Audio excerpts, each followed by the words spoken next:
नमस्कार आणि जय महाराष्ट्र। आपण पुन्हा एकदा महाराष्ट्राचे मुख्यमंत्री उद्धव ठाकरे यांच्याशी गप्पा मारणार आहोत। आतापर्यंत आपण सामनाच्या माध्यमातून माननीय मुख्यमंत्र्यांच्या किंवा शिवसेना पक्षप्रमुखांच्या अनेक मुलाखती घेतल्या आणि त्या मुलाखतींना आपण अनेक विशेषणे दिली। बेधडक मुलाखत, रोखठोक मुलाखत किंवा धडाकेबाज मुलाखत, तोफखाना मुलाखत। पण आजची मुलाखत आहे त्या मुलाखतीचं विशेषण आम्ही असं लावलंय अभिनंदन मुलाखत। धन्यवाद। कारण महाराष्ट्रामध्ये महाविकास आघाडी सरकारचं नेतृत्व करताना मुख्यमंत्र्यांना 1 वर्षाचा कालखंड लोटला आणि हे आघाडीचं सरकार 1 वर्ष अशा प्रकारे यशस्वीपणे अनेक संकटांशी मुकाबला करत उद्धव ठाकरे यांनी चालवला हा एक चमत्कार आहे आणि त्या चमत्काराला नमस्कार करणं हे आज संपूर्ण देश आपलं कर्तव्य मानतोय। कारण अख्ख्या देशामध्ये या सरकारकडे लक्ष होतं की हे सरकार कशा प्रकारे चालेल, या सरकारचं नेतृत्व जे उद्धव ठाकरे करतायत ते कशा प्रकारे महाराष्ट्र आणि सरकारला पुढे नेतील। आणि आज 1 वर्षानंतर माननीय मुख्यमंत्री उद्धव ठाकरे आपल्या समोर या चमत्काराविषयी बोलण्यासाठी उपस्थित आहेत। मी आपलं अभिनंदन करतो, स्वागत करतो। उद्धवजी, सरकार 1 वर्ष पूर्ण करत आहे। हे सरकार 11 दिवसही चालणार नाही, त्यानंतर हे सरकार 3 महिन्यात पडेल। हे सरकार आता आपल्याच ओझ्यानं पडेल अशी अनेक ज्योतिष आणि भाकितं वर्तवली। असं बोलणाऱ्यांचे दात पडत आले। हो, पण दात कसे पाडलेत तुम्ही ते? पहिली गोष्ट म्हणजे आपण जे म्हणालात, म्हणजे मी काही बोलण्याच्या आधी प्रामाणिकपणाने मी महाराष्ट्रातील तमाम मायबाप जनतेला अक्षरशः या माध्यमातून साष्टांग दंडवत घालतो।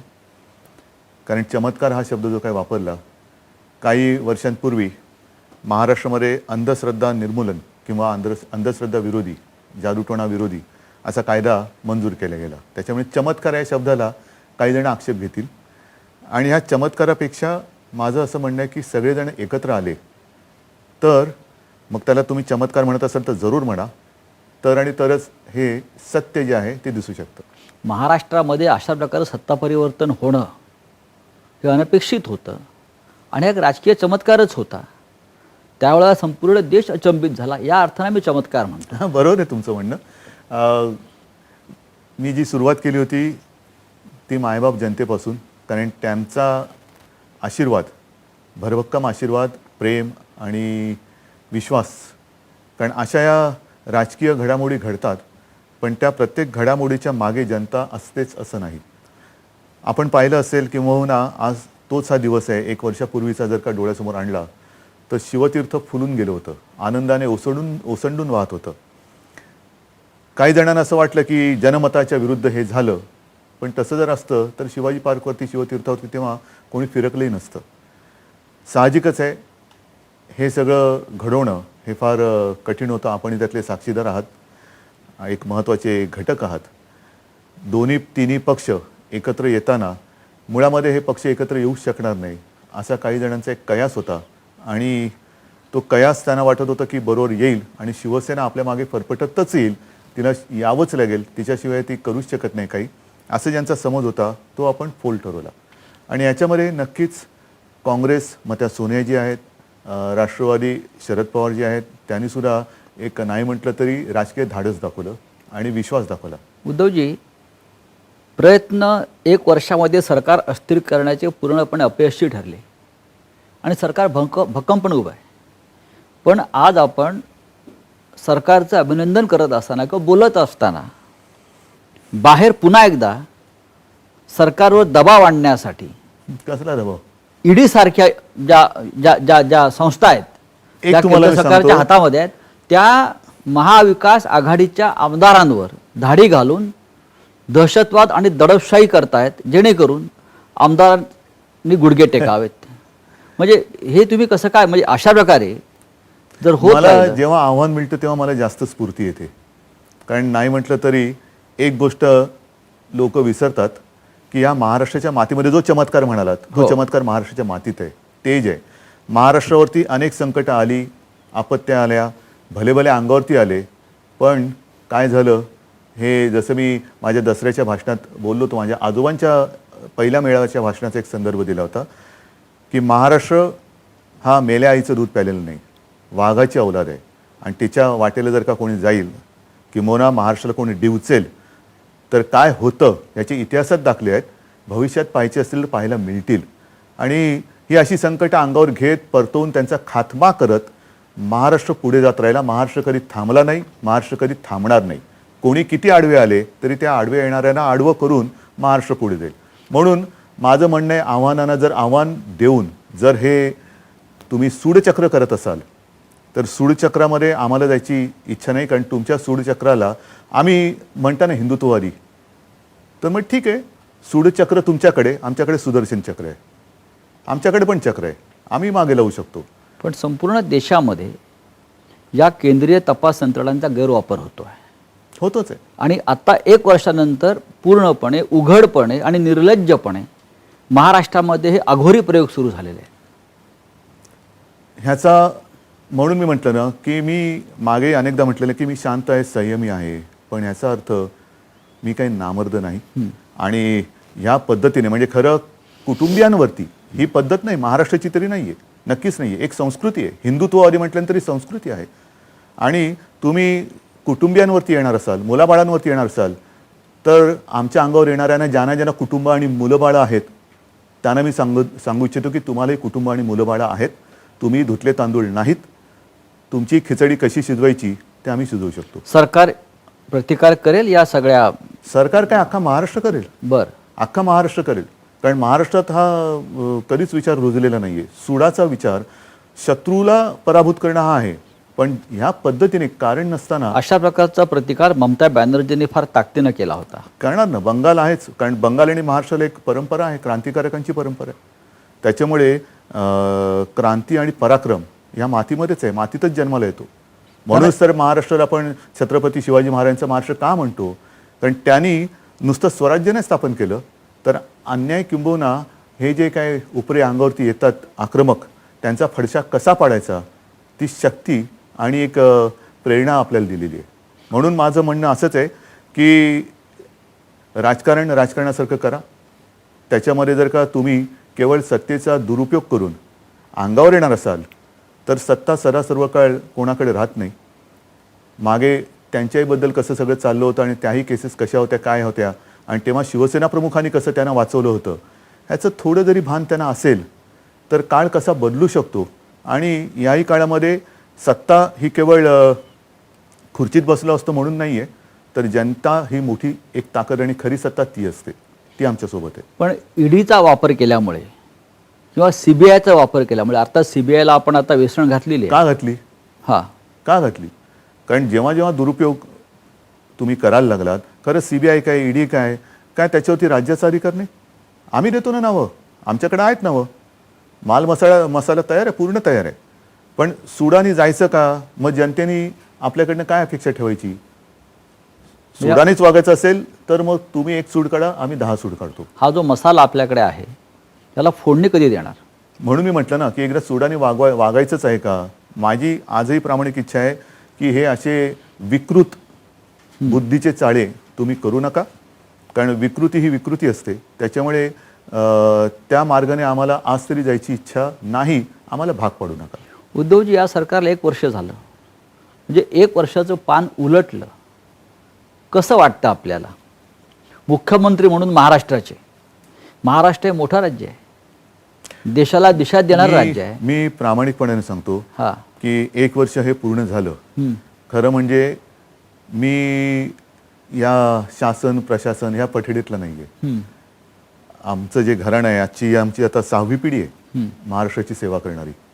महाराष्ट्राची सेवा करणारी 6वी पिढी आहे आदित्यची बघितलं तर. आणि त्या पिढीवरती एक संस्कार आहेत, नक्कीच आहेत. आम्ही कधी म्हणजे शिवसेना प्रमुख, एक गंमत म्हणून सांगतो, सहज आता बोलता बोलता आठवलं, मी माझ्या आजीला म्हणजे शिवसेना प्रमुखांच्या आईला कधी बघितलं नव्हतं. पण माझे आजोबा सांगायचे आणि बाळासाहेब सांगायचे, आपण ऐकलं असेल की त्यांना त्या आजीला असं वाटायचं की आपल्या मुलाने गव्हर्नमेंट सर्वंट व्हावं. Government servant. माझ्या आजीच्या मुलाने गव्हर्नमेंट स्थापन केलं आणि तिचा नातू गव्हर्नमेंट चालवतोय.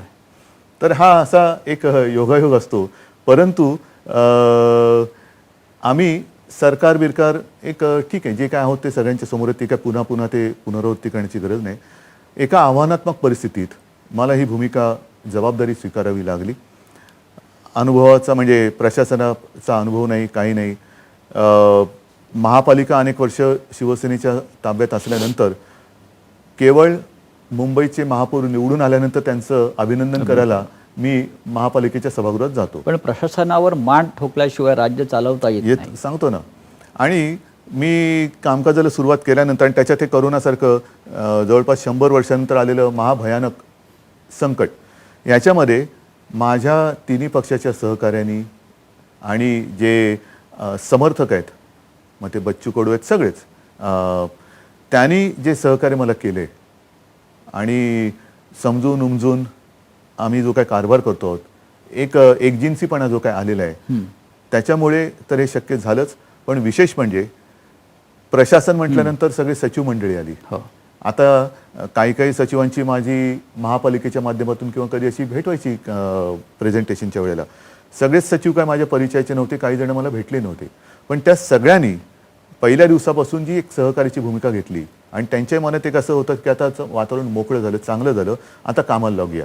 आणि ते जे काही सहकार्य करतायत तेही फार महत्त्वाचं आहे. संपूर्ण राज्यातली प्रशासनाची यंत्रणा आहे, पोलीस आहेत, महसूल आहे, सगळेच या सगळ्यांचं सहकार्य लाभतं आहे. म्हणून विनासायास हे 1 वर्ष पार पडलं आणि मला आत्मविश्वास आहे की पुढची सुद्धा 4 तर नक्कीच आम्ही पार करूच करू. पुढचं जनता आहेच. जसं मगाशी म्हटलं की महाराष्ट्रासारख्या राज्याचा आपण मुख्यमंत्री आहात. हे राज्य नेहमी देशाला दिशा देणारं, मार्गदर्शन करणारं, प्रेरणा देणार आहे. या राज्याचं मुख्यमंत्रीपद स्वीकारताना आपल्या मराठी भाषेत जर आपण म्हणतो लय भारी वाटतं का? लय भारी आहे, नक्कीच आहे. हा, पण तसं दडपण काय माझ्यावर कधी आलं नाही. याचं कारण सत्ता उपभोगली नसली तरी सत्ता जवळून पाहत आलो.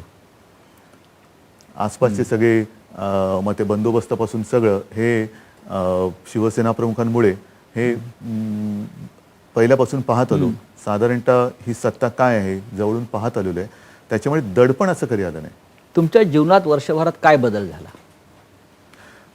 वर्षभरामध्ये एक मोठा बदल झाला. तो मी माझ्या शिवसैनिकांपासून भेटीसाठी थोडासा दुरावलो. प्रत्यक्ष भेटी.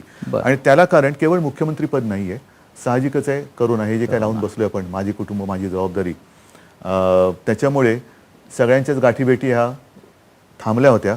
पण गेल्या काही दिवसापासून मी पुन्हा प्रथम माझ्या पदाधिकाऱ्यांना भेटायला तर सुरुवात केलेली आहे. आणि हळूहळू कारण जर का मी एकदम सगळं ओपन केलं, उघड केलं, तर मला त्यांच्याही जीवाची काळजी आहे. कारण ते उत्साहात येतात. महाराष्ट्राचे मुख्यमंत्री म्हणून जसं मगाशी आपल्याला विचारला प्रश्न मी की आपल्या जीवनात काय बदल झाला, पण महाराष्ट्राने एक असा मुख्यमंत्री पाहिला गेल्या वर्षभरामध्ये की महाराष्ट्राचा मुख्यमंत्री हा स्वतः ड्रायव्हिंग करत मंत्रालयात किंवा सह्याद्रीवर किंवा वर्षावर जातो. हे चित्र महाराष्ट्रात पंढरपूरला आपण गेलात, इतका 7-8 तासाचा जास्त प्रवास करत, ड्रायव्हिंग करत, हे चित्र कधी महाराष्ट्रानं पाहिलं नव्हतं. हे चित्र तसं प्रेरणादायी आहे, तसं गमतीचं सुद्धा आहे. आणि मुख्यमंत्र्यांचे पाय जमिनीवर आहेत हे दाखवणार आहे. जमिनीवरती आहेत, क्लचवरती आहे, ब्रेकवरती आहे, एक्सिलेटरवरती पण आहे आणि हातामध्ये स्टेरिंग पण आहे. तर ड्रायव्हिंग तुम्ही का करताय अजूनही? त्याची सुरुवात म्हणजे काय आता सुरुवात नाही केली. अनेक वर्ष मी गाडी चालवतो. नाही, मुख्यमंत्री आहात म्हणून सांगतो. त्याच्यानंतर हे करोनाचे एक संकट आलं. साहजिकच आहे, थोडंसं एक अंतर ठेवा, गाडीमध्ये जास्त माणसं नको. मग मी म्हटलं आता माझे सरकारी चालक आहेत, त्यांना पण किती आपण दडपून ठेवायचं, बंधनं ठेवायची, मग प्रत्येक वेळेला त्यांची टेस्ट करा. तर त्यावेळेत ही सुरुवात केली आणि आता ती कंटिन्यू आहे. पण असं काय नाही की मी गाडी चालवतच राहीन. ठीक आहे, जेव्हा मला वाटेल तेव्हा मी परत.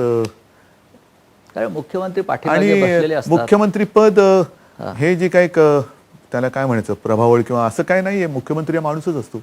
बरं, पंतप्रधान हा माणूसच असतो. फक्त आपल्यातली माणुसकी घालू नये, जाऊ देऊ नये, हे त्यांनी पाहिलं पाहिजे. ज्या दिवशी मुख्यमंत्र्यातली, पंतप्रधानातली, सगळ्यातली माणुसकी मरेल त्या दिवशी तो पंतप्रधान किंवा मुख्यमंत्री कामाचा नाही. नक्कीच.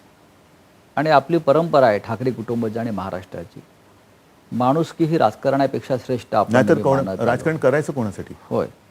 म्हणजे तुम्ही या काळामध्ये जसं ड्रायव्हिंगच्या विषय अनेक बाबतीत आपण पाहतो की आत्मनिर्भरच झालेला आहात सगळ्या बाबतीत.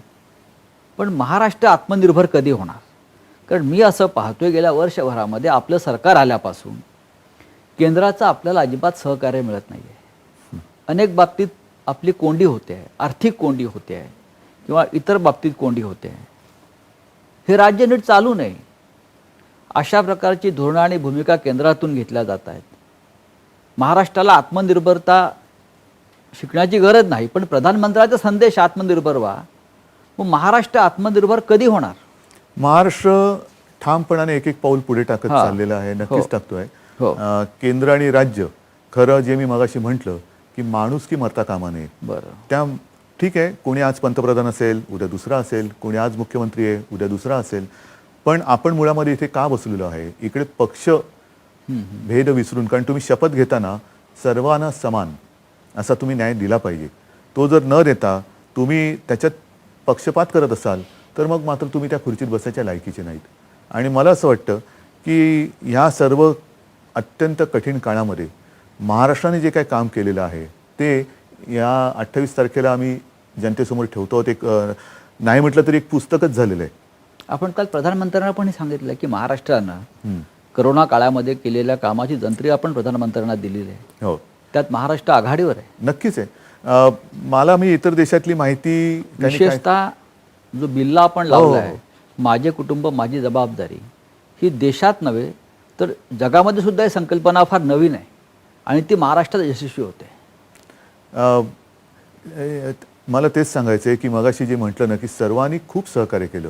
अगदी ही मोहीम राबवण्यामध्ये आपले डॉक्टर्स आहेत, आरोग्य कर्मचारी आहेत, आशा, अंगणवाडी सेविका, त्याच्यानंतर महसूल यंत्रणा, पोलीस यंत्रणा, स्वयंसेवी संस्था, सगळ्यांचं एवढं अमाप ह्याच्यामध्ये योगदान आहे की साधा विचार करा, आपल्या घरी काही ठिकाणी 2दा 3दा ही टीम गेलेली आहे. आणि उंच बिल्डिंग असेल, लिफ्ट नसेल तर वरती जाऊन विचारपूस करायची, पुन्हा त्याच्यामध्ये कोण कोरोनाग्रस्त असेल का, काय असेल का. या मोहिमेतून जो माझा हेतू होता की एक तर जनजागृती करणं, महाराष्ट्राच्या आरोग्याची एक तपासणी चौकशी करणं, आणि ज्याला आपण एक हेल्थ मॅप म्हणतो की कसं आहे महाराष्ट्राचं आरोग्य कसं आहे. त्याच्यात आता बहुतेकांनी जी माहिती दिलेली स्वतःहून, त्याच्यात ज्याला आपण सहव्याधी म्हणतो, कोमॉर्बिडिटी, त्या कोणाकोणाला आहेत, मग कार्डियक प्रॉब्लेम कोणाला आहे, डायबिटीस कोणाला आहे, कॅन्सर कोणाला आहे, इतर व्याधी कोणाला आहेत, किडनीचे विकार कोणाला आहेत, हे सगळं आता आपल्याकडे नोट झालं. तुम्ही फार व्यवस्थित जनतेला सांगताय, पण हे जेव्हा तुम्ही सांगता फेसबुक लाईव्हमधून किंवा समाज माध्यमातून, इतर माध्यमातून, तेव्हा तुमच्यावर एक टीका होते विरोधी पक्षाकडून सातत्यानं. नाही, माझं वाक्य अर्धवट तोडलं. मी तुम्हाला सांगितलं ना की किडनी विकार असेल, अमुक विकार, सगळ्यांचे विकारच राहिले, पण डोक्याचे विकार त्याच्यात घ्यायचे राहिले. मग डोक्याच्या विकारांवर आता ते टीका करत असतील त्याला मी काय करू? कारण त्यांचं असं म्हणणं आहे की महाराष्ट्राचे मुख्यमंत्री फक्त हात धुवा सांगण्यापलीकडे काय करत आहे. ठीक आहे, हात धुतो आहे, जास्त अंगावर आलं तर हात धुवून मागे लागेल. Very good. हात धुतलेले आहेत. मी डोक्यावरती उपचाराची जी प्रक्रिया सुरू आहे आता, ते डोक्यावरती म्हणजे नुसतं चंपी मालिश नाही करणार. बरं, आपण राज्यकर्ते झालात महाराष्ट्राचे, त्या दिवसापासून साधारण त्या काळापासून या राज्यामध्ये या ना त्या कारणाने अशांतता आणि अस्वस्थता आहे. जसं आपण मगाशी म्हटलं, करोनाचं संकट आलं, त्या संकटामुळे संपूर्ण राज्यामध्ये, जनतेमध्ये एक मानसिक अशांतता आहे. मग निसर्ग वादळ आलं, पुरासारखी परिस्थिती निर्माण झाली, आणि त्यात परत अतिवृष्टी झाली, पूर्व विदर्भात होय, पूर आला, होय. अजूनही करोनाचा धुमाकूळ संपलेला नाही, त्याच्यामुळे ही अशांतता, ही अस्वस्थता यापुढे कायम राहील असं वाटतं आपल्याला. जर का 2 मिनिटं थोडंसं करोनाच्या बाबतीत विषयांतर किंवा हे होणार नसेल तर मी सांगेन की साधारणतः 1918 साली फ्लूची साथ आलेली, त्याला स्पॅनिश फ्लू म्हणतात. आणि त्यात सुद्धा मला नीट अजून मी माहिती काढतोय पण 2-2.5 वर्ष ती साथ राहिली होती जगभर. आणि आपल्या देशामध्ये साधारणतः 1 कोटीच्या आसपास जनता मृत्युमुखी पडली होती. 2-2.5 वर्ष ही साथ चालली होती. त्याच्यानंतर ही दुसरी साथ आलेली आहे. आत्तापर्यंतचे आकडे हे आहेत, ते आजचे आकडे, कालचे आकडे हे आहेतच. आणि लाटामागून लाटा येत आहेत. लाटामागून लाटा येत आहेत. म्हणून मी असं म्हटलं की लाटा म्हटल्यानंतर समुद्रकिनाऱ्याची आठवण येते. समुद्रकिनारा इतर वेळेला खूप छान असतो, वारा येत असतो, छान सूर्यास्त सूर्योदय दिसत असतो, पण लाटा बघून पुढे जायचं असतं. आणि एक लाट गेल्यानंतर दुसरी येते आहे आणि मग सावधानता बाळगणे हे आपलं कर्तव्य आहे. ह्या मोहिमेतून माझे कुटुंब माझी जबाबदारी, आपण जनजागृती आणली, जनतेच्या आरोग्याची चौकशी केली, योग्य ती उपचारांची सोयसुद्धा केली, आरोग्य सुविधा आपण निर्माण केलेल्या आहेत. पण इतर वेळेला स्वतःची खबरदारी स्वतः घ्यायला पाहिजे. ही जी मोहीम राबवली त्याच्यामध्ये आता वॅक्सिनवरती काल माननीय पंतप्रधानांनी एक व्हिडिओ कॉन्फरन्स घेतली. अजूनही कोणतं वॅक्सिन हातात आलेलं नाही. कधी येईल माहिती नाही. त्यांचा दौरा आहे पुण्यात. हो, पुण्यात दौरा आहे, पण अजूनही त्यांनीच काल सांगितलं काहीच नाहीये. मग ते का पुढच्या या दौऱ्यात मला माहित नाही काय साध्य 100 होणार आहे. देशाचे राजदूत घेऊन हो, चांगलं आहे. प्रधानमंत्री पुण्यात येत आहेत. चांगल्या कामाला आम्ही नेहमी शुभेच्छाच देतो आणि चांगलं काम त्यांनी करावं. त्यांनी सुद्धा कोरोनाच्या बाबतीत मी त्यांना तेच सांगितलं की देशासाठी एक धोरण ठरवा. आणि हेच सांगत होतो की मग ह्या विषयावरती काल पण चर्चा झाली की लस कधी येणार माहिती नाही. आपल्या 12 कोटी जनतेला टप्प्याटप्प्याने द्यायची, मग प्राधान्याने कोणाला द्यायची. मग त्यांना बहुतेक ज्या कंपन्या आहेत त्यांच्यात बूस्टर डोस आहे. म्हणजे प्रत्येकाला 2दा तरी ह्या लस द्यावे लागणार. म्हणजे त्याला खूप वेळ जाणार आहे. आणि ती लस दिल्यानंतर प्रतिबंधात्मक शक्ती किती दिवसानंतर येणार आणि किती काळ टिकणार ह्याच्यावरती उत्तर नाही. म्हणजेच काय की मास्क लावा, अंतर ठेवा आणि हात धुवा. हात धुवून मागे लागायचं की नाही हा ज्याचा त्याचा प्रश्न. पण ह्या 3 गोष्टी ह्या व्हायरसपासून आपल्याला दूर ठेवतात. हे आता जागतिक सत्य आहे. उद्धवजी, पण ह्यामुळे आपण आता राज्याचा विचार करू. देश मोठा आहे. प्रधानमंत्री म्हणतायत करोनाचं संकट हे दुसऱ्या विश्वयुद्धापेक्षा भयंकर आहे. प्रधानमंत्री मान्य करतायत. पण महाराष्ट्रामध्ये उद्योग, रोजगार, आर्थिक अशा सगळ्या क्षेत्रामध्ये फटका बसतोय. सगळं जगभर आहे. हां, आणि त्याच्यामुळे असं होत आहे की नव्याने आपण निर्बंध लादले तर या महाराष्ट्राच्या जनतेमध्ये एक उद्रेक होण्याची शक्यता सतत व्यक्त केली जाते. मला नाही वाटत. आणि ह्याचं कारण का, एक तर नवीन निर्बंध नको असतील तर जनतेने ही त्रिसूत्री पाळावी आणि काही प्रमाण सोडलं तर बरेचशी लोक ती पाळतात. कारण ही बंधनं जी आहेत ह्याच्याशिवाय तरुणोपाय नाही आहे. आणि लॉकडाऊन सुद्धा जो मुद्दा होता, विषय होता की मोना जर तुम्ही म्हणता पुढे लावावं लागेल का, तर आपण काय पत्करणार, आयुष्य की धोका. आणि मला असं वाटतं की आता जवळपास सगळं महाराष्ट्रामध्ये आपण उघडलेलं आहे. ते पुन्हा बंद करावी अशी माझी काय कोणाचीच इच्छा नाही आहे. पण बंद होऊ न देणं हे आपल्या प्रत्येकाचं काम आहे. जर आपण अनावश्यक गर्दी केली, अनावश्यक ठिकाणी गेलो, कारण नसताना गेलो, मास्क न लावता फिरलो, हात धुतले नाहीत, अंतर ठेवलं नाही, तर 1-2 दिशा आहेत, कोणत्या दिशेने जायचं. पण लोक रस्त्यावरती उतरून आंदोलन करतात विरोधी पक्षाच्या नेतृत्वाखाली. नाही, त्याला काय मी आंदोलन नाही म्हणत. आणि दुर्दैव आहे, माननीय पंतप्रधानांना मी काल तेच सांगितलं की हे सगळं जे आपण सांगतायत आपल्या मार्गदर्शनाखाली आम्ही ही लढाई लढतो आहोत, आपण नेतृत्व देत आहात. आम्ही या सगळ्या गोष्टी करत असताना काही राजकीय पक्ष मात्र रस्त्यावरती उतरून सगळे नियम मोडून आंदोलनं करतायत. अशा सर्व राजकीय पक्षांच्या नेत्यांना आपण असंच मार्गदर्शन करावं आणि समज द्यावी. तुम्ही असं म्हटलं की राज्यातील भाजप नेत्यांना इंजेक्शन दिलं पाहिजे. असं नाही म्हटलं मी म्हटलं आता ते म्हणजे डोस दिला पाहिजे एक चांगला, विरोधी पक्षाला म्हणतोय मी. नाही, शेवटी राजकारणाला सुद्धा एक सीमा आहे. हां, राजकारणाला सुद्धा सीमा आहे. प्राथमिकता काय, जनता. आणि त्या जनतेचं आयुष्य, आरोग्य ह्याची जर का तुम्हाला जबाबदारीचं भान नसेल तर मग तुम्ही राज्यकर्ते किंवा राजकारणी कसे. पहिली मूलभूत तीच गोष्ट आहे की जर कोणाला जनतेच्या जीवाची पर्वा नसेल तर तो राजकारणात राहू कसा शकतो. त्याने राजकारणात राहू नये. कारण अशा लोकांच्या हातात जर का पुन्हा महाराष्ट्र गेला तर महाराष्ट्र काय होईल सांगता येत नाही. उद्धव, या काळामध्ये शिक्षणाचा खेळखोंडाबा झालाय. दुर्दैव. ज्याला मराठीमध्ये अगदी आपण बोलायचं तर शिक्षणाचा आईचा घो झालाय, अगदी स्पष्ट बोलायचं तर. आणि महाराष्ट्र हे शिक्षणाच्या बाबतीमध्ये अत्यंत अग्रेसर प्रगत राज्य आहे.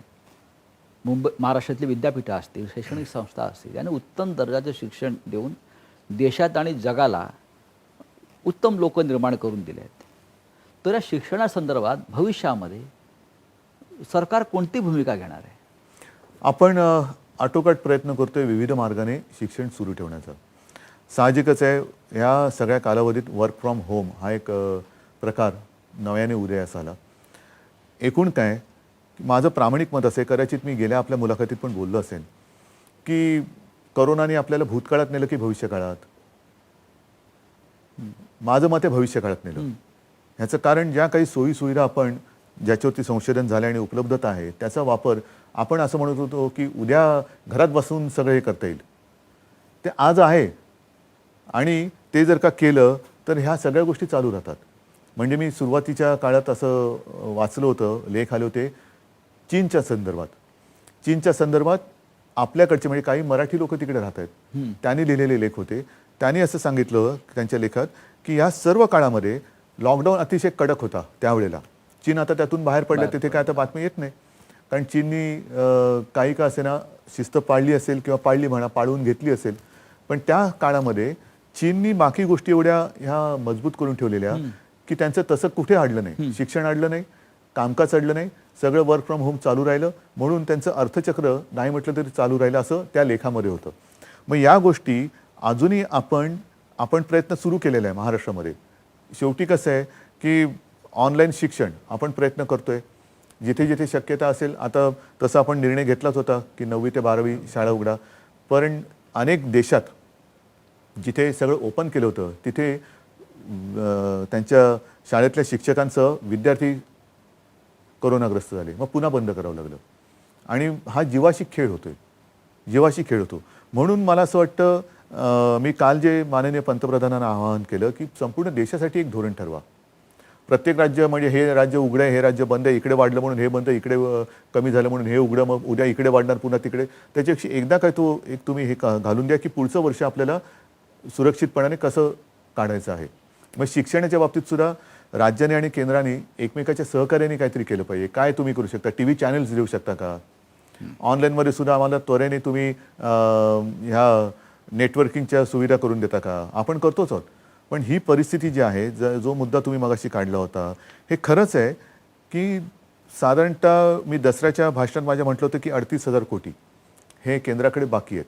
त्याच्यानंतर एक 4-5 हजार कोटी आले, पुन्हा त्याच्यात भर पडली, ते आता पुन्हा 37,000 कोटीच्या आसपास गेलं.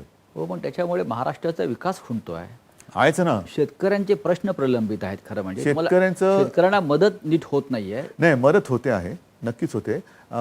शेतकऱ्यांच्या बाबतीत मी मुद्दामून एक गोष्ट सांगेन.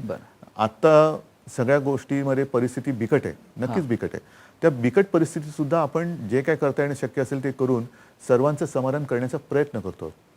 परंतु सुरुवात जी आपण केली होती त्याच्यात मला एका गोष्टीचं नक्की समाधान आहे की आपण साधारणतः 29.5 लाख शेतकऱ्यांना, ज्यांचं पीक कर्ज 2 लाखापर्यंत आहे, त्यांचं कर्ज विनासायास आपण त्यांना मुक्त केलं होतं. तर इथून सुरुवात केली होती. कारण मुख्यमंत्री होण्याआधी आपण एक खूप मोठं स्वप्न शेतकऱ्यांसाठी घेऊन हो.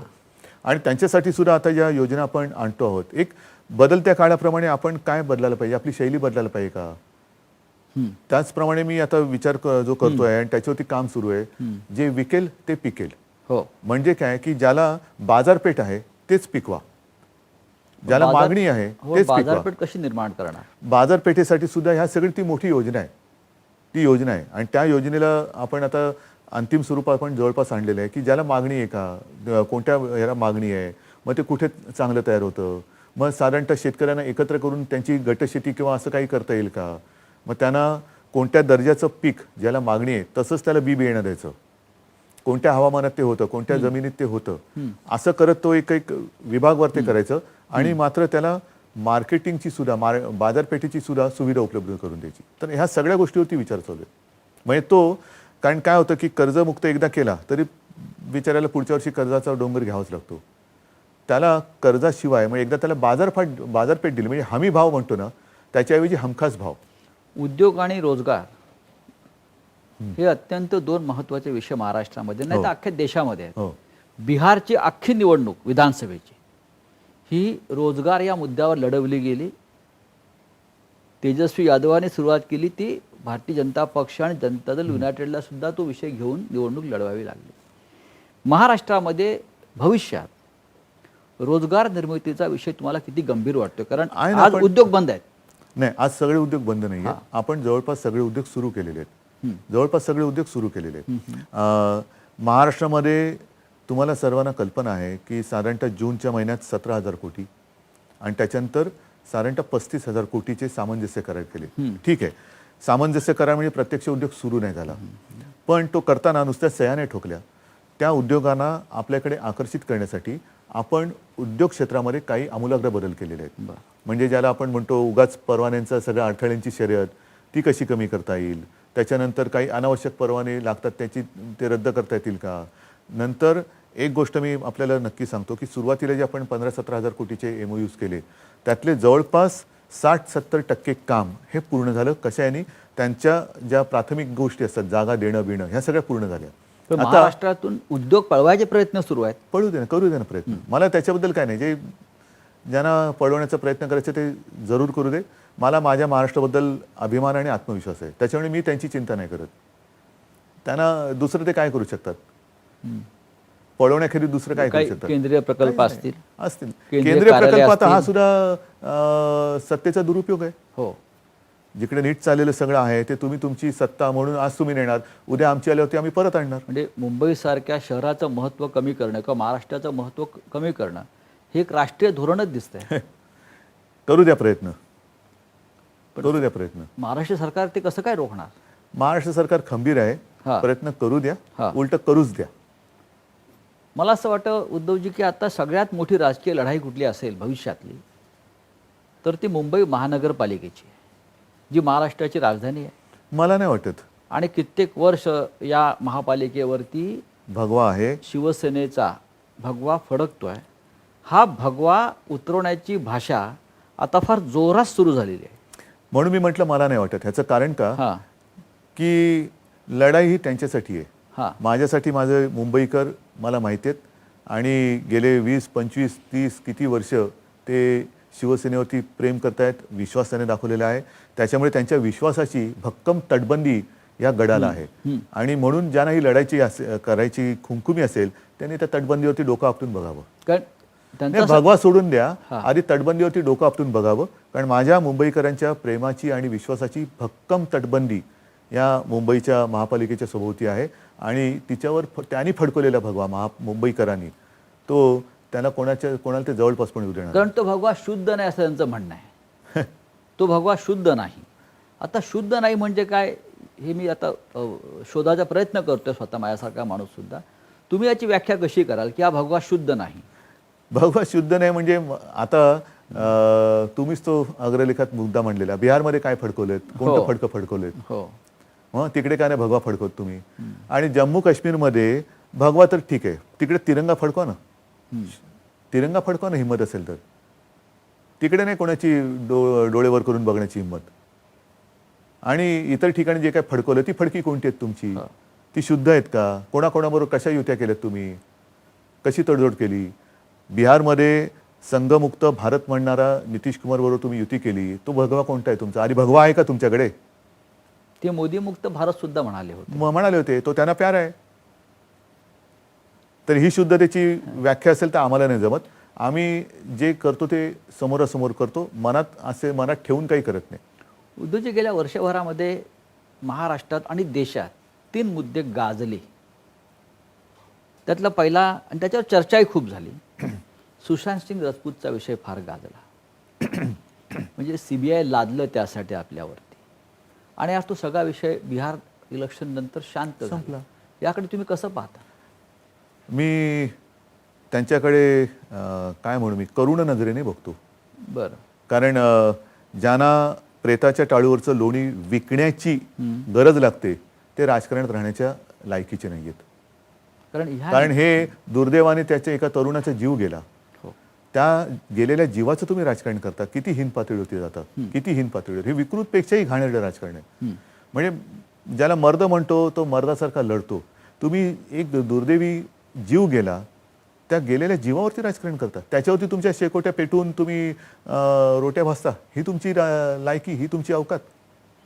दुसरा मुद्दा म्हणजे ती अभिनेत्री जी एक आहे ते सोडून मला ते बोलायचं नाही. हां, तर मुंबईची बदनामी मला त्या अशा अभिनेत्री विषयावरती करून बोलायला झाली. मला वेळ पण नाहीये. हो.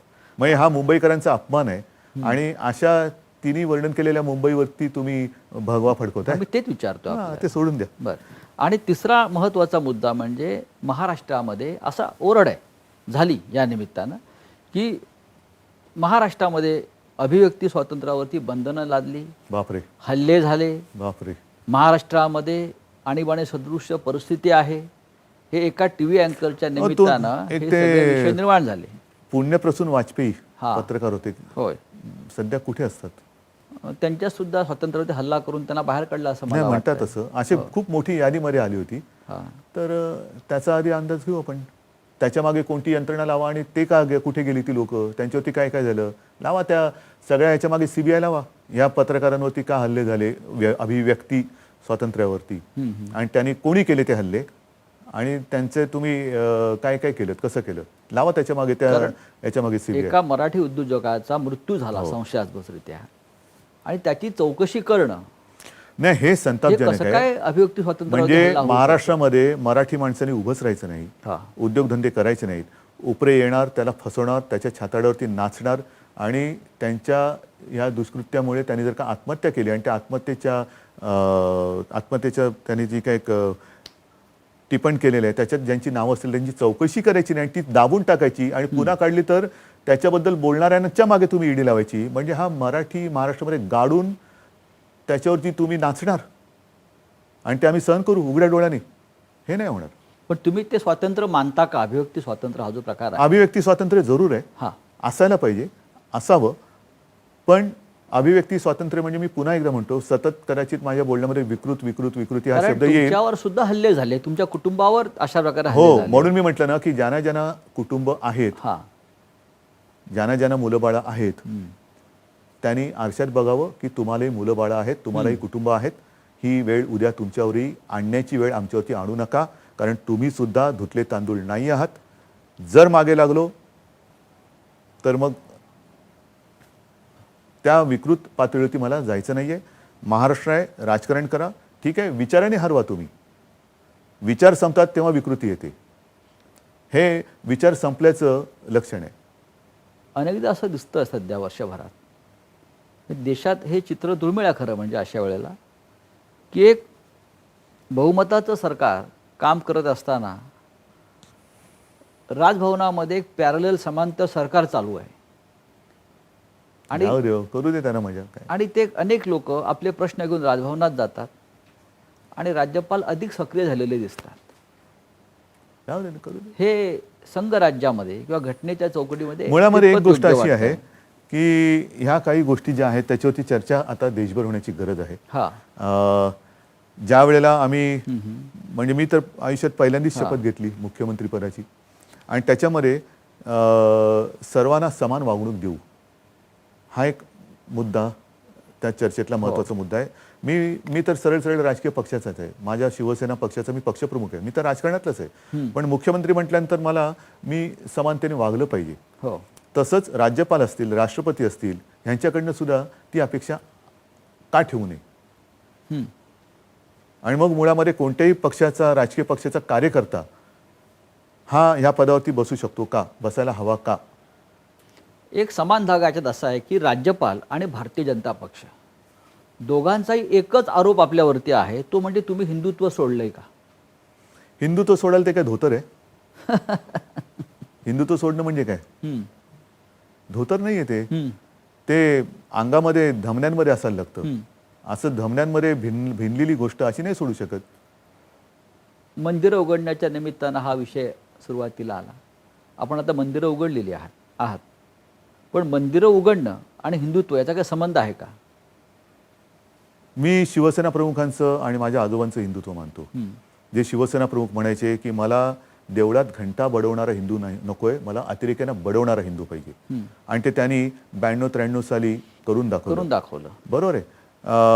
बाबरी पाडली गेली त्याचं सुद्धा मी म्हणेन श्रेय घेण्याची कोणाची हिंमत नव्हती, ते शिवसेना प्रमुखांनी केलं. राम मंदिर सर्व ताकदीने सरकार आल्यानंतर बनवण्याची तुमची हिंमत नव्हती, ते कोर्टाच्या निकालामुळे तिकडे होते. राम मंदिर हे कोणी राजकीय पक्षाने त्याची हे घेऊ नये, श्रेय घेऊ नये, कारण तो न्यायालयाने दिलेला निकाल आहे. सरकारने नाही ठरवलेलं. मग हिंदुत्व म्हणजे काय? काय हिंदुत्व म्हणजे काय? पूजा अर्चा करणं आणि घंटा वाजवणं, थाळ्या बडवणं, त्याने करोना नाही जात. हे सिद्ध झालेलं आहे. हे सिद्ध झाले. तर उगाच कोणत्याही धर्माच्या आडून तुम्ही राजकारण करू नका. हिंदुत्व शिकवण्याच्या भानगडीत आम्हाला पडू नका. पहिलं या देशातलं स्वराज्य भगव्याचं हे छत्रपती शिवाजी महाराजांनी स्थापलं. त्याच्यामुळे निदान महाराष्ट्राच्या मातीला तरी हिंदुत्व आणि ते तुमचं हिंदुत्व दलालांचं हे शिकवायच्या भानगडीत पडू नका.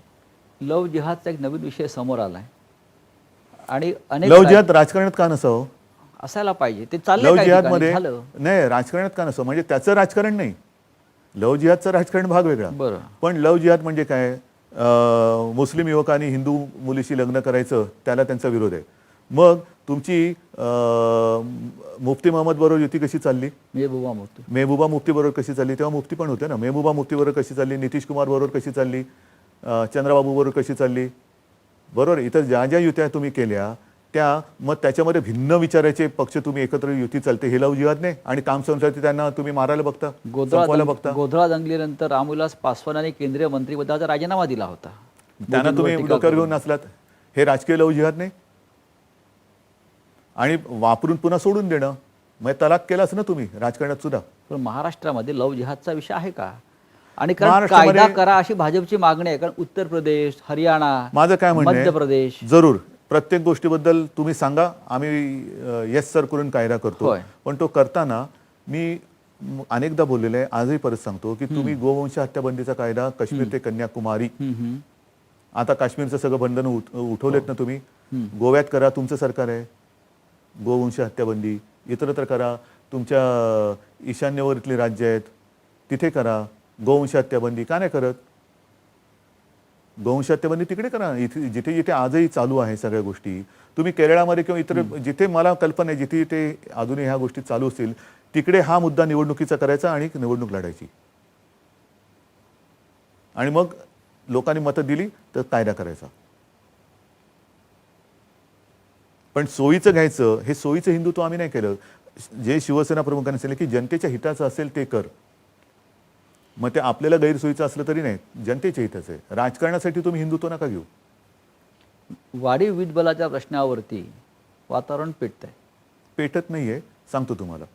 मुळामध्ये वाढीव हा शब्द जो आहे तो वाढीव आहे का, ह्याचं कारण हा सगळा काळ जो होता, कारण हा विषय मंत्रिमंडळात पण चर्चेला जातो. खरंच मीटरमुळे काही बिलं वाढलेत का 2-3 महिन्याची बिलं एकदम आलेत त्याच्यामुळे ती वाढ झालेली आहे. अनेक ठिकाणी जिथे जिथे तक्रारी आल्या तिथे तिथे या वीज मंडळातले लोक जाऊन मीटर चेक करून आले आणि मग ते चेक केल्यानंतर बहुतेकांच्या शंकेचं निरसन झालेलं आहे. तरी देखील अजूनही तो विषय मी काय सोडलेला नाही, मंत्रिमंडळाने सोडलेलं नाही. काय करता येऊ शकतं, काय करायला पाहिजे, ह्या गोष्टीवरती विचार आपला चालू आहे. पण एक गोष्ट सांगतो, जे काय आता सगळे थैथयाट करायचा प्रयत्न करतायत, कारण त्यांच्यात आता काय ताकद तशी राहिलेली नाही आहे, त्यांना मला 1-2 प्रश्न विचारायचे आहेत की साधारणतः जागतिक बाजारपेठेमध्ये तेलाचे भाव हे आज काय येतो? क्रूड तेलाचे भाव पर लिटर. म्हणजे काल मी माहिती काढली, साधारणतः आज सुद्धा माहिती कन्फर्म करा, साधारणतः 20 रुपयाच्या आसपास आहे पर लिटर. आणि आपल्याकडे 88 रुपये. का नाही कमी करत? का नाही तुम्ही त्याच्यावरती आंदोलन करत? गॅसचे भाव पण वाढले होते मध्ये, गॅस सुद्धा सबसिडी होती ती काढली. पण क्रूड तेलाचे भाव कमी झाल्यानंतर सुद्धा आपल्या देशात पेट्रोल डिझेलचे भाव हे का चढते आहेत? ते झालं. त्याच्यानंतर तुमच्या लक्षात असेल 2014च्या आधी, आता बाकी जागतिक अर्थव्यवस्था वगैरे मला काय त्याच्यावरती बोलायचं नाही, पण तुमचं एक नाही म्हटलं तरी एक तो मुद्दा होता की डॉलर किती चढला. तेव्हा मला वाटतं 59 रुपये होता. आता किती झाला डॉलर? काय व्यवस्था तुम्ही केली? तर ह्या सगळ्या गोष्टी म्हणजे आमच्या अंगावर येण्याच्या आधी एकदा निदान बाहेर पडताना आरशात तोंड तरी बघा. पण काय झालंय, हल्ली बऱ्याच जणांना स्वतःचं तोंड आरशात बघितलं तरी बोंबलतात, ते भ्रष्टाचार झाला. सगळे अवाक होतात, अरे काय म्हणतो, स्वतःचं तोंड दिसतं आणि भ्रष्टाचार झाला? तुला नाही, आरशात भ्रष्टाचार आहे. म्हणजे गैरसमज नको व्हायला. विधान परिषदेच्या 12 जागांची निवड, आपण नावं तर पाठवलेत राज्यपालांकडे. जूनमध्ये या नियुक्त्या व्हायला हव्या होत्या खरं म्हणजे. हो, कारण त्यावेळेला माझं नाव गेलं होतं आधी बरं. आणि तेव्हा हे एक कारण होतं की पुढच्या महिन्यात ते मुदत संपते, हं. मग तेवढ्याच्यासाठी कशाला द्यायचं. मग आता तुम्ही एक मोठ्या दिलेत. कालखंडानंतर तुम्ही ती नावं पाठवली. दिलेत त्यांच्या राज्यपालांचं अध्ययन किती काळ चालणार आहे? अभ्यास. नाही, अभ्यासाला मर्यादा असतो ना, असतात ना. या काळात ठीक आहे, PhD बघू मिळते. बघू. एखादा थिसिस सादर केला तर PhD मिळते, एखादी पदवी मिळते. तर अभ्यासाला मर्यादा आहेत असं वाटतं का आपल्याला या 12 जणांच्या? असायला हवी, पण ठीक आहे ना, बघू ना एक एक एक एक. हा. लोक बघतायत ना सगळ्या गोष्टी. या सगळ्या ज्या काही गोष्टी चाललेल्या आहेत, म्हणजे आपल्या ते एक असं म्हणतो आपण की मांजर डोळे मिटून दूध पितं, पण जगाचे डोळे उघडे असतात. बरं. आणि मी मागे पण म्हटलं होतं की हा महाराष्ट्र आहे, त्याचे डोळे उघडे आहेत. या महाराष्ट्राचा धृतराष्ट्र झालेला नाही, हं. हे मी मागे पण म्हटलं होतं. त्याच्यामुळे महाराष्ट्र आहे हा, आणि महाराष्ट्र आहे. 2 प्रमुख पक्ष सरकारमध्ये आपल्याबरोबर काम करत आहेत. आणि 3 पक्ष हे जे आहेत सरकारमधले, आपण मगाशी म्हटलं चमत्कारच आहे. भिन्न विचाराचे 3 पक्ष आहेत. त्याला आपण समन्वय म्हणतो. समन्वय असल्याशिवाय अशी सरकारं चालत नाहीत. आघाडीचं सरकार चालवणं ही मोठी सर्कस किंवा कसरत आहे. तुम्हाला असं वाटतं की खरोखर कसरत आहे म्हणून? मी काहीतरी सांगावं म्हणून नाही सांगत आहे, हां. पण मला नाही वाटत कसं. पण फार असं चित्र नाही उभं नाही नाही केलं नाही, जातं. सांगतो. काय झालेलं आहे, कारण काही असेल, पण तिन्ही पक्ष आता एवढे मिसळून गेलेले आहेत. अगदी अजितदादा आहेत, बाळासाहेब थोरात आहेत, अशोकराव आहेत, कोणाकोणाची घेऊन नितीनराव आहेत, सगळे अगदीच जितेंद्र आहे, वडेट्टीवार आहे, सगळेच, हसन मुश्रीफ आहेत, हां. नवाब भाई, सगळ्यांचीच नावं मला आता म्हणजे घ्यावीशी वाटतात, पण किती जणांची नावं घेऊ. पण सगळे एवढे माझ्याशी प्रेमाने आणि आपुलकीने वागतात आणि आदराने वागतात. आदराने वागतात आणि नाही, मुख्यमंत्री महोदय म्हणतील ते. तर मला आश्चर्य वाटतं की काही वेळेला कॅबिनेटमध्ये मी बघत असतो की अरे मला अनुभव नाही तरी मी बसलोय, सगळे लोक कालपर्यंत आपण एकमेकाच्या विरोधात होतो, पण आज ज्या आपुलकीने वागतायत, आदराने वागतायत. म्हणजे कॅबिनेटच्या परफॉर्मन्सवर तुम्ही खुश आहात? नक्कीच आहे, नक्कीच आहे. फार फार समजून सगळेजण छान वागतायत आणि अतिशय चांगलं चाललेलं आहे. शरद पवार हे या देशातले, राज्यातले, त्यांना 80 वर्ष पूर्ण होत आहेत आता. हो, म्हणजे प्रदीर्घ काळ त्यांचा अनुभव हो, आहे. हो. प्रदीर्घ काळ त्यांचं मार्गदर्शन सुद्धा सरकारला आहे. त्यांच्याविषयी भाजपच्या नेत्यांनी सांगितलं, जेव्हा ते आपल्याला काही गोष्टी सांगतात, की ते अत्यंत कमी उंचीचे नेते आहेत, त्यांची कुवतच नाही, ते लोकनेतेच नाहीत. जाऊ दे, अशा लोकांच्या ह्या प्रतिक्रिया देणाऱ्या लोकांबद्दल हां. बोलायची सुद्धा गरज नाही वाटत मला. म्हणजे त्यांचं कोणी काय सिरियसली नाही, ऐकू पण नाही, अशा ती लोक आहेत. नाही, हा महाराष्ट्राचा सुद्धा आपल्या नेत्यांचा. मान्य, पण बोलणाऱ्याची लायकी काय आहे? हं. कोणी काही बोलेल आणि काही ऐकायचं आणि काही बोलायचं, कशाला वेळ घालवायचा आपण? पुढल्या 4 वर्षातल्या आपल्या योजना काय आहेत? 1 वर्ष निघून गेलं या सगळ्या संकटात, आणि माझी पुढली 4 पहिली- वर्ष ही अत्यंत महत्त्वाची आहेत. तर आपल्या प्रमुख योजना काय असतील असं वाटतं? बघा, मी तुम्हाला खरं सांगू, कोरोनाचं संकट हे केव्हा आलं? जेव्हा आपलं अर्थसंकल्पीय अधिवेशन सुरू होतं तेव्हा. अर्थसंकल्प सादर केला गेला आणि दाणकन बातमी आली, रुग्ण सापडले. त्याच्या आधीपासूनच ते सगळं चाललं होतं आणि वाढायला लागले. तिथून हळूवार आपण लॉकडाऊन करायला सुरुवात केली आणि त्यातल्या बऱ्याचशा योजना ह्या आपल्याला बाजूला ठेवाव्या लागल्या. आता त्या योजना, त्याच्यानंतर आता या अर्थसंकल्पात मांडण्याच्या योजना, त्याच्यानंतर एकूण आर्थिक परिस्थिती, ह्या बघून एक एक योजना आपल्याला आखत आखत पुढे जावं लागेल. पण मला असं वाटतं, मगाशी तुम्ही जे बोललात तो फार महत्त्वाचा शब्द आहे, आत्मनिर्भर. आणि तेवढी ताकद महाराष्ट्रात नक्कीच आहे. म्हणजे महाराष्ट्रामध्ये लॉकडाऊनच्या काळात सुद्धा एवढे 1000 कोटी गुंतवणूक येते आहे, आली आहे, हे मोठं अभिमानाचं काम आहे, कौतुकास्पद आहे. आणि ते केवळ माझ्या एकट्याचं किंवा माझ्या सरकारचं असं मी म्हणत नाही आहे. ही महाराष्ट्राची प्रतिमा आहे आणि ती प्रतिमा, हे जे काय मध्ये मध्ये उठवळपणा करणारे आहेत ना, पाकव्याप्त वगैरे बोलणारे, ह्यांनी किती जरी त्याच्यावरती चिखलफेक करण्याचा प्रयत्न केला तरी तो महाराष्ट्र हा जनतेच्या मनातून पुसला जाऊ शकत नाही. आणि असे किती उपरे नाचले तरी ती महाराष्ट्राची ओळख ते काय पुसू शकत नाही. तर हा महाराष्ट्राचा नाही म्हटलं तरी एक मोठा मी म्हणेन विश्वासाचा जो भाग आहे, तो घेऊन महाराष्ट्राला स्वतःच्या पायावरती जो उभा आहे, तो देशात तर असंही आहे, पण आणखीन तो जगाच्या पातळीवरती त्याची तुलना व्हावी अशा एका उंचीवरती महाराष्ट्र आपल्याला न्यायचं आहे. आपल्या निमित्तानं मंत्रालयावरती भगवा फडकलेला आहे, पण महाराष्ट्राचे मुख्यमंत्री मंत्रालयात जात नाही, ते कधी जाणार?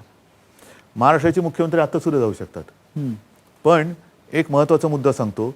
शेवटी कामं होणं, एका ठिकाणी जाऊन बसणं म्हणजे सर्व काही नाही आहे. तुम्ही जाऊन बसलात आणि केलं काहीच नाहीत. मी मागे सुद्धा बोललो होतो, म्हणजे काही न करता फिरणं आणि न फिरता बरंच काही करणं ह्याच्यात फरक आहे. तसंच मंत्रालयामध्ये सुद्धा ह्याचं कारण मी स्वतःवरती का थोडीशी बंधनं घालतोय, कारण मी तुम्हाला सांगतोय की हे करू नका, ते करू नका, असं करू नका, आणि मी फिरतोय. कारण मी कुठेही जाणं म्हणजे सगळं लवाजमा येणं, गर्दी येणं. आता हळूवार या सगळ्या गोष्टी उघडलेल्या आहेत. आता उघडल्यानंतर मी माझं दिनचर्या, नाही तर कोरोना याच्या आधी माझा महाराष्ट्राचा दौरा सुरू होताच. कोकणात गेलो होतो, विदर्भात अधिवेशनच झालेलं आहे, सगळीकडे मी फिरत होतोच. उत्तर महाराष्ट्रात गेलो होतो. त्याच्यामुळे फिरणं हे काय मला नवीन नाही आहे. ते फिरलो नसतो तर शिवसेना वाढली नसती. मातोश्रीचं एक पावित्र्य आहे, महत्त्व आहे आणि प्रतिष्ठा आहे. वर्षा बंगल्याचा अनुभव काय आहे? एक सांगतो, ध्यानीमनी नसताना हे पूर्वजांच्या पुण्याने लाभलेलं वैभव आहे. महाराष्ट्राच्या मुख्यमंत्र्यांचं ते अधिकृत निवासस्थान आहे. अनेक जण स्वप्न पाहत पाहत बिचारी अशीच जातात, आणि मनापासून सांगतो की मी तिथपर्यंत कसा पोचलो हे अजूनही एक प्रश्नचिन्हच आहे. पण वर्षा आणि त्या वर्षा वास्तूमध्ये सुद्धा एक नाही म्हटलं तरी आपुलकी आणि जिव्हाळ्याचं असं ते वातावरण. त्या वास्तू बोलते आपल्याशी काही वेळेला. तर आणि मला असं वाटतं त्या वास्तूचे सुद्धा आशीर्वाद हे या सरकारला मिळालेले आहेत.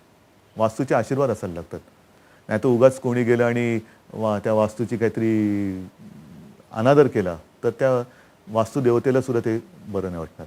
आणि म्हणून हे जे वैभव आहे त्याचा मी अत्यंत नम्रतेने स्वीकार करून त्या वैभवाचा उपयोग महाराष्ट्राला कसा करता येईल ते करतो. आणि म्हणून मी दिवसभर त्या वर्षात माझ्या ऑफिसमध्ये असतो. अनेक महत्त्वाच्या विषयांवरती बैठका होतात, अनेक जणांना मी तिकडे भेटत असतो, व्हिडिओ कॉन्फरन्सेस होतात. ह्या फिरणाऱ्या लोकांना कळत नाहीत, पण मी एका जागी बसून अनेक महत्त्वाचे निर्णय घेत असतो आणि एकाग्रतेने ते निर्णय तिथे मला घेता येतात. म्हणजे तुमच्यासाठी लॉकडाऊन तेव्हाच उठलेलं आणि माझ्याकडे जनतेच्या ज्या काही तक्रारी किंवा ज्या काही अपेक्षा असतात त्या सुद्धा मोठ्या निवेदनांच्या यांनी येत असतात. त्याच्यावरती तात्काळ मी माझे हे करून ते पण मार्गी लावत असतो. सरकारला 1 वर्ष झालं. आपण म्हटलं जनतेचे आशीर्वाद आहेत, ते आहेतच. बाळासाहेबांचे आशीर्वाद आहेत. एक सांगा की शेवटी पंतप्रधानांनी सांगितलेलं ऐकायचं की नाही सांगितलं? हो, ऐकायलाच पाहिजे. वर्क फ्रॉम होम त्यांनीच सांगितलेलं. राज्याच्या जनतेला आजच्या दिवशी तुम्ही काय संदेश द्याल? मी हाच संदेश देईन की थोडा काळ अजून कठीण आहे, नक्की आहे. ज्या जिद्दीने, धैर्याने आणि विश्वासाने तुम्ही त्याचा सामना करत आहात, आणि विशेष म्हणजे या मंत्रिमंडळावरती तुमचे जे काही आशीर्वाद आहेत, प्रेम आहेत, जेव्हा जेव्हा मी त्यांच्याशी संवाद साधतो फेसबुक लाईव्हवरती, तेव्हा मला प्रतिक्रिया येतात की आम्हाला आमच्या घरातलं कोणतरी आम्हाला बोलतोय असं वाटतं. हे नातं असंच कायम ठेवा. कारण मुख्यमंत्रीपद येतं जातं, पुन्हा येतं, पण हे जे नातं आहे ना, हे जे प्रेम आहे ते सगळ्यांच्या भाग्यात नसतं. त्याच्यामुळे मला त्या प्रेमाचा मी भुकेला आहे. हे जे नातं आहे, ही जी नाळ आहे, ही अशीच कायम ठेवा. आणि तुमच्या आशीर्वादाच्या जोरावरती, विश्वासाच्या जोरावरती तुमच्या मनातला महाराष्ट्र घडवण्याचा मी आटोकाट प्रयत्न केल्याशिवाय राहणार नाही. एवढंच माझं त्यांना एक नम्र निवेदन आहे. उद्धवजी, धन्यवाद. आपण खूप सविस्तर दिलखुलासपणे राज्याच्या जनतेशी संवाद साधला असंच मी म्हणेन. आणि खरोखर आपण जे माझे कुटुंब माझी जबाबदारी हा जो इथे बिल्ला लावलेला आहे, जे चित्र महाराष्ट्रात आहे ते तसंच आहे की महाराष्ट्राचे सध्याचे मुख्यमंत्री हे आमचे कुटुंब प्रमुख आहेत आणि ते आमची जबाबदारी घेत आहेत. ही जबाबदारी आपण अनंत काळापर्यंत घेत राहा. या शुभेच्छा. धन्यवाद. जय हिंद, जय महाराष्ट्र. जय हिंद, जय महाराष्ट्र.